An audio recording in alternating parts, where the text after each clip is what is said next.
বন্ধুগণ, স্বাগত। দেশ বিদেশের খবর নিয়ে আমি শীতাংশু। আপনাদের প্রথমেই এই ভিডিওটি লাইক, শেয়ার করতে এবং চ্যানেলটি সাবস্ক্রাইব করতে অনুরোধ করছি। আজকে যে জিওপলিটিক্সের স্টোরিটা নিয়ে আলোচনা করব সেটা হচ্ছে পাকিস্তান এবং আফগানিস্তান নিয়ে। আপনাদেরকে আমি কদিন আগে একটা ভিডিওতে বলেছিলাম যে পাকিস্তান আফগানিস্তানে যে একদিকে তাদের মন্ত্রী সভাসদরা যে আফগানিস্তানে মিটিং করে এসেছে, আবার সেই দিনই রাত্রেবেলা তারা হচ্ছে যে এরোপ্লেনে করে যে মিলিটারি এরোপ্লেনে করে যে আফগানিস্তানের উপর আক্রমণ করেছে, বর্ডার পেরিয়ে একটা জায়গাতে আক্রমণ করেছে। এবং পাকিস্তানের বক্তব্য ছিল যে আমরা ওখানে আমাদের যে উগ্রপন্থী টিটিপি, তেহরিকি তালিবান পাকিস্তান, এই যে গ্রুপ তারা আফগানিস্তানে যে হাইড আউট লুকিয়ে আছে, আমরা তাদের উপর আক্রমণ করছি, কারণ তারা আমাদের এখানে এসে ভীষণভাবে উৎপাত করছে এবং আমাদের উপর আক্রমণ করছে, আমাদের সিভিলিয়ানকে খুন করছে, মার্ডার করছে এবং আমাদের মিলিটারি এবং পুলিশ পার্সনের উপর আক্রমণ আনছে। তো এইটা হওয়ার পরে দুই দেশের মধ্যে এমনিতেই একটা তো উদ্বেগ বেড়েছে এবং সেই দিনেই আফগানিস্তান বলেছিল আমরা এর উপযুক্ত জবাব দেব। এখন সে আফগানিস্তান গতকাল রাতে এবং আজকে সেই জবাবটা দিতে আরম্ভ করেছে এবং সেটাও একটা বেশ আক্রমণ, পাকিস্তানের বর্ডার পার হয়ে একটা আক্রমণ করেছে। এবং পাকিস্তান বর্ডারে বিভিন্ন জায়গাতেই দু দেশের যে বর্ডার ফোর্স আছে তাদের মধ্যে বিক্ষিপ্ত হচ্ছে যে গুলি বিনিময় এবং বিক্ষিপ্ত লড়াই হয়েছে। এখন এরপরে আফগানিস্তান কী করেছে, পাকিস্তানের বিভিন্ন পয়েন্টে তারা আবার আক্রমণটা করেছে, সেটা বর্ডারের আক্রমণের বাইরেও। এবং সেই আক্রমণের ফলে কী হয়েছে যে দেখা গেছে যে পাকিস্তানের ভেতরে ঢুকতে হয়েছে, ঢুকে আক্রমণ করেছে। এবং এটা নিয়ে আফগান মিনিস্ট্রি খুব একটা বলেনি এইভাবে যে আমরা আক্রমণ করেছি বলে, কিন্তু তারা বলেছে যে হ্যাঁ আমরা যে জবাব দেবো বলেছিলাম তার জবাব আমরা দিয়েছি বিয়ন্ড দ্য হাইপোথেটিক্যাল লাইন। বুঝতে পারছেন, হাইপোথেটিক্যাল লাইন ওরা যেটা বলছে সেটা হচ্ছে ডুরান্ড লাইন। ডুরান্ড লাইন মানে একটা সময় যখন আফগানিস্তান পাকিস্তানকে ভাগ করে দেওয়া হয়, সেই সময় একজন ব্রিটিশ অফিসার এসেছিলেন মিস্টার ডুরান্ড বলে। তো সেই ডুরান্ড লাইন, সেই ডুরান্ড ওই মাঝামাঝি পাকিস্তান আফগানিস্তানের মাঝে এরকম একটা লাইন টেনে দিয়েছিলেন যে এটা হচ্ছে যে ওপারে আফগানিস্তান এপারে পাকিস্তান, সেটাকে ডুরান্ড লাইন বলছে। তো এরা আফগানরা সেই ডুরান্ড লাইনটা কোনোদিনই সে অর্থে মানেনি এবং এটা সেই নেবার আজও বলেছে তারা যে এটা একটা হাইপোথেটিক্যাল লাইন, হ্যাঁ, বিয়ন্ড দ্য হাইপোথেটিক্যাল লাইন, যে একটা মন গড়া একটা যে দাগ দিয়ে দেওয়া হয়েছে ব্রিটিশ আমলে, কলোনিয়াল যে একটা দাগ, সেই দাগটার বাইরে যেয়ে আমরা আক্রমণটা করছি, অর্থাৎ বুঝিয়ে দিতে চেয়েছে ঘুরিয়ে যে ডুরান্ড লাইনটা আমরা আদৌ মানি না। এইটা হচ্ছে যে আফগানিস্তান থেকে এটা করা হয়েছে এবং পাকিস্তান থেকে সরাসরি কিছু বলা যায়নি বা সরাসরি কিছু বলেওনি এবং কোথায় কি ক্ষতি হয়েছে না হয়েছে সেটা বলেনি। কিন্তু এএফপির একটা সূত্র বলছে যে ওখানে একজন নাকি পাকিস্তানি সেনা মারা গেছে এবং 7 জন নাকি ভয়ানকভাবে হচ্ছে যে উন্ডেড হয়েছে, ঘায়েল হয়েছে এবং তাদেরকে হসপিটালাইজ করা হয়েছে, যা হয় আর কি। এবং বর্ডারে যে জায়গাগুলো আক্রমণ শুরু হয়েছে সরাসরি নিজেদের মধ্যে, এটা আফগানিস্তান বর্ডার, ওরা হচ্ছে পাকিস্তান খাইবার পাখতুনওয়ালার পাকিস্তানের যে এলাকা আছে সেখানে আক্রমণ করেছে। আবার পাকিস্তান যে বর্ডার ফোর্স আছে তারা আফগানিস্তানের খোস্ত এলাকার মধ্যে আক্রমণ করেছে। ফলে দুটো স্থানে আক্রমণ করেছে, একটা এলাকায় খাইবার পাখতুনওয়াতে এবং আফগানিস্তান তার প্রত্যুত্তরে, পাকিস্তান তার প্রত্যুত্তরে আফগানিস্তান করছে খাইবার পাখতুনওয়াতে এবং পাকিস্তান করেছে যে খোস্ত এলাকায় আফগানিস্তানের। তো এইভাবে দু দেশের বর্ডার ফোর্সের মধ্যে এই লড়াইটা লেগেছে এবং পাকিস্তান একই কথা আজও বলেছে যে আমরা হচ্ছে যে টিটিপি যেখানে, অর্থাৎ যে যারা উগ্রপন্থী গোষ্ঠী পাকিস্তানে এসে বিভিন্ন রকমের ঝামেলা করছে, বিভিন্ন রকমের আক্রমণ করছে, সাধারণ মানুষকে খুন খারাপি করছে, তারা যেটা লুকিয়ে আছে আফগানিস্তানে তাদেরকে আমরা পরাস্ত করার জন্য এবং তাদেরকে মানে ধ্বংস করার জন্য আমরা আক্রমণটা করেছি এবং এইটা আমরা কিন্তু আফগানিস্তানের সঙ্গে হচ্ছে যে বন্ধুত্ব চাই। শাহবাজ শরীফ বলেছেন আমরা সম্পর্ক ভালো চাই, কিন্তু টিটিপিকে আমাদের উপর আক্রমণ বন্ধ করতে হবে এবং সেই দায়িত্বটা আফগানিস্তানকে দিতে হবে। আফগানিস্তান বলেছে উল্টো কথা, আফগানিস্তান বলেছে টিটিপি যে সমস্যা, সেই সমস্যা আমাদের সব তৈরি করা সমস্যা নয়, সেটা পাকিস্তানের ইন্টারনাল ম্যাটার। পাকিস্তান নিজেরা সেটাকে তাদের মতো করে তারা সমস্যার সমাধান করুক। ফলে এই যে দুটো ইস্যু, একটা ইস্যু হচ্ছে ডুরান্ড লাইন, যেটা পাকিস্তান আফগানিস্তানকে আলাদা করছে, সেইটা আফগানিস্তান মানছে না, 1 নম্বর। দ্বিতীয় হচ্ছে যে আপনার ওই যে টিটিপি, যারা পাকিস্তানের একটা উগ্রপন্থী গোষ্ঠী তারা এখানে এসে পাকিস্তানে বিভিন্ন রকমের ঝামেলা করছে। দুটো গোষ্ঠী, টিটিপি আর একটা হচ্ছে বিএলএ বালুচিস্তানে। তারা যে টিটিপি গোষ্ঠী আফগানিস্তানে যে তারা শেল্টার পাচ্ছে, এটা তাদের বক্তব্য, আফগানিস্তান থেকে শেল্টার দিচ্ছে। এখন এই টিটিপির সঙ্গে যে আফগানিস্তান, তাদের যে তালিবান, তাদের সঙ্গে আইডিওলজিক্যাল একটা মিল আছে এবং এথনিক গ্রুপ সংক্রান্ত একটা মিল আছে। এটা কি দুটোই একই এথনিক গ্রুপের মধ্যে পড়ছে এবং একটা হচ্ছে কি যে তাদের মিল আছে, এটা আইডিওলজিক্যাল মিল আছে। তারা কী ধরনের রাষ্ট্র চায়, কী ধরনের দেশ চায়, তাদের একটা আইডিওলজিক্যাল মিল আছে। তারা পাকিস্তানের মধ্যেই আবার একটা খাইবার পাখতুনখোয়া এরকম একটা দেশ চায়, এরকম বছর একটা ব্যাপার ভিতরের মধ্যে একটা গোলমাল আছে আর কি। তো এই বিষয়টা নিয়ে এখন দু দেশের মধ্যে ভয়ানক টেনশন তৈরি হয়েছে। এখন বিষয়টা হচ্ছে কি যে এটা যদি ব্যাখ্যা বিশ্লেষণ করা যায় যে এর পিছনে কারণগুলো কী।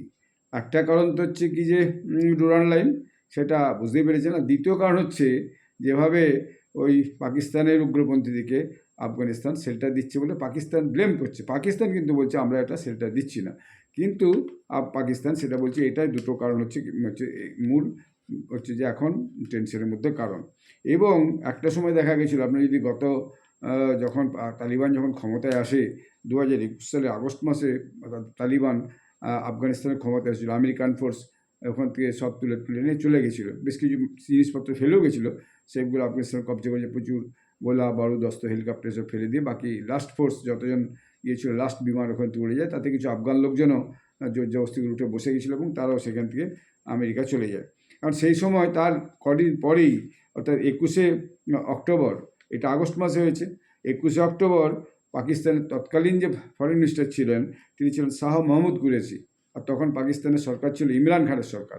তো ইমরান খানের সরকারের যে ফরেন মিনিস্টার ছিলেন, বিদেশমন্ত্রী, তিনি ছিলেন শাহ মহমুদ কুরেশি। তিনি আফগানিস্তান গিয়েছিলেন, আফগানিস্তান ভিজিট করেছিলেন এবং আফগানিস্তানে ভিজিট করে যে তিনি ওখানে দেখা গেছে যে ওখানকার যে ফরেন মিনিস্টার আমির খান মুত্তাকি, তার সঙ্গে যে মিটিংও করেছেন এবং সেই ছবি এসেছে, দুজনে হাত মিলাচ্ছেন এবং সেই ছবি কিন্তু অনেকদিন আগে এসেছিলো। আজও সেই ছবি এখন যখন বিভিন্ন খবর হচ্ছে সেখানে সেই ছবি আবার বিভিন্ন নিউজ আমি দেখছিলাম, হ্যাঁ, আল জাজিরা দেখছিলাম, টাইমস নাও দেখছিলাম, এএফপি দেখছিলাম, বিদেশি নিউজ দেখছিলাম। তারা কিন্তু সেই সমস্ত ছবি পোস্ট করে দিয়েছে, আরও অনেক ছবি পোস্ট করেছে, বিভিন্ন ভিডিও পোস্ট এসেছে। এবং পাকিস্তান যে আক্রমণ করেছে সেখানে লোকজন মারা গেছে, তাদের যে ফুনারেল হচ্ছে, সেই সমস্ত ছবি এসে গেছে। এখন তো আজকের দিনে ইন্টারনেটের যুগে সমস্ত তথ্য মুহূর্তের মধ্যে এসে হাজির হয়ে যাচ্ছে, সেটা একটা মস্ত বড় ব্যাপার হয়েছে।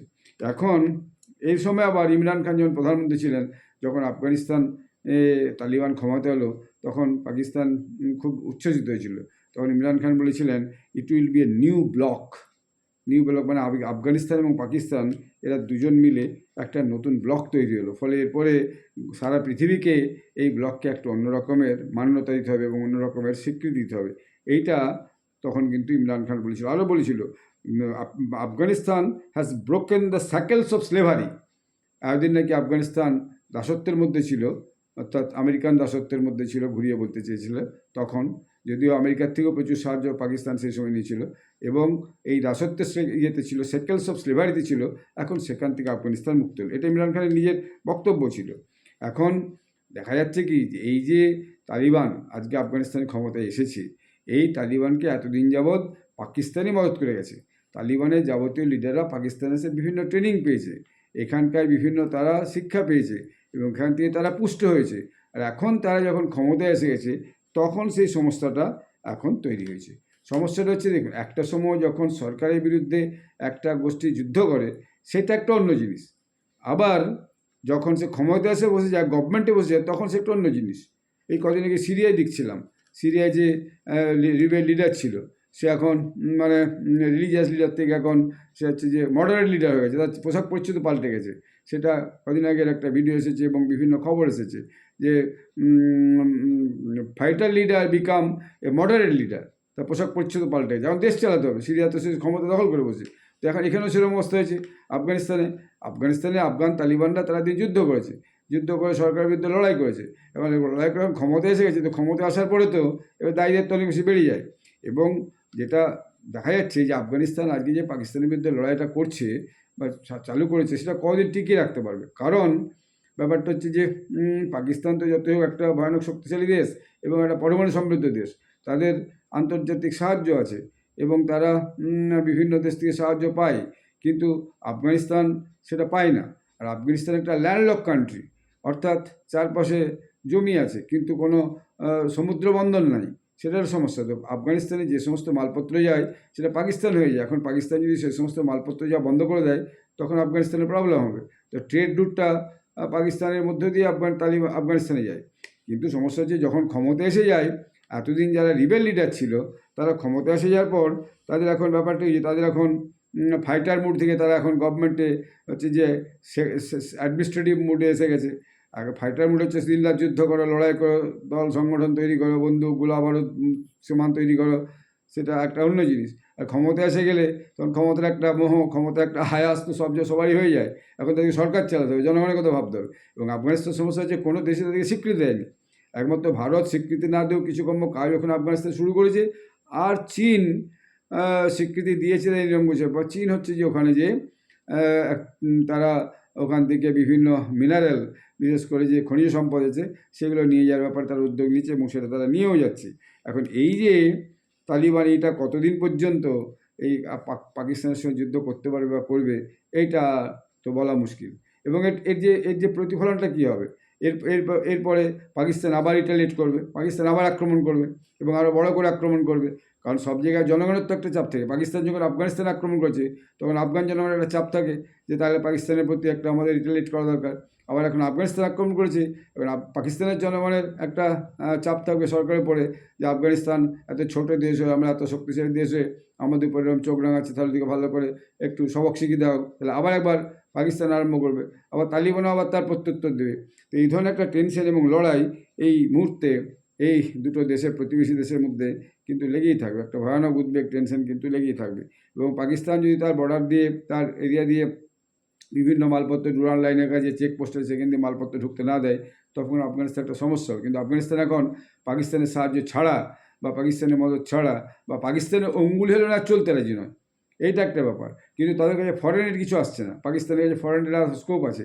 আফগানিস্তানের নিজের পরে ভর দিয়ে দাঁড়াতে হচ্ছে এবং আফগানিস্তান সেটা চাইছেও যে পাকিস্তানের মদত ছাড়া এবং পাকিস্তানের অঙ্গুল হেলানো ছাড়াও আমরা যাতে নিজেদের হচ্ছে যে এটা নিজেদের আমরা স্বনির্ভর হতে পারি সমস্ত দিক থেকে, সেটা ওরা চেষ্টা করছে। সেটা পাকিস্তানের সঙ্গে তারা খুব বেশি কর্ডিয়াল রিলেশনশিপের প্রয়োজনও বোধ করছে না। জাস্ট উপরে একটা সম্পর্ক আছে এই পর্যন্তই, তার বেশি খুব একটা ভেতরে যে আন্তরিক সম্পর্ক যেটা বোঝায় সেটা কিন্তু পাকিস্তানের সঙ্গে আফগানিস্তানে হচ্ছে না। এরকম একটা পরিস্থিতি এই দুটো দেশের মধ্যে এই মুহূর্তে তৈরি হয়েছে। এবং এতে প্রতিবেশী দেশগুলোর কী প্রভাব পড়বে? প্রতিবেশী দেশগুলোর মধ্যে মূলত চীন এবং ভারত। চীন একটা ফাঁপড়ে পড়ছে তো, কারণ চীন পাকিস্তানে 2-3টে প্রজেক্ট করছে, রোডস অ্যান্ড বেল্ট করছে, তারপর চীন হচ্ছে সিপ্যাক করছে। তাদের চীনের হচ্ছে যে পাকিস্তানকে দরকার, সেখানে বহু টাকা ইনভেস্টমেন্ট করেছে।